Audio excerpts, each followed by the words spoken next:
Robert Robinson had a rough beginning.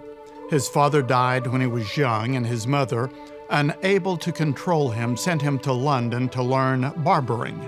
What he learned instead was drinking, gambling, and gang life. When he was 17, he and his friends went to visit a fortune teller. Relaxed by alcohol, they laughed as she tried to tell their futures.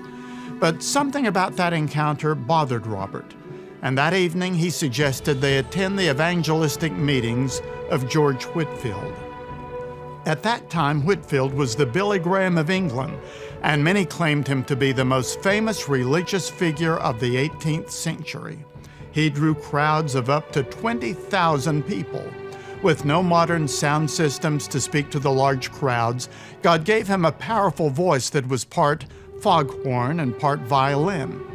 Robert and his buddies stood silently as Whitefield preached that night from Matthew 3:7.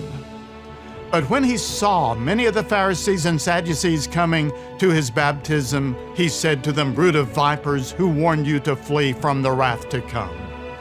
Bursting into tears, Whitefield exclaimed, "Oh, my hearers, there is a judgment to come. A terrible wrath is coming, so come to Jesus and do it now." Robert immediately sobered up and sensed Whitefield was preaching directly to him. The preacher's words haunted him for nearly 3 years until December 10, 1755, when he gave his life to Christ. Soon after his conversion, he entered the ministry. 3 years later, at age 23, while serving in Norfolk, England, he wrote a hymn for his sermon on Pentecost Sunday.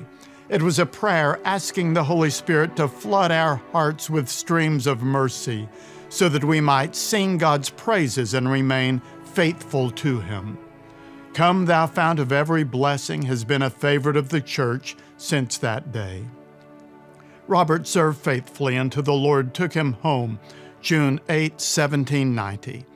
I find it amazing that this rebel of Christ turned servant of Christ wrote a hymn giving us the secret to finding joy and fulfillment in life.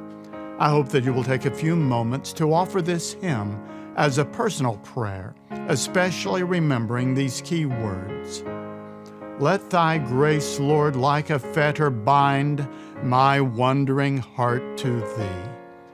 Prone to wonder, Lord, I feel it, prone to leave the God I love.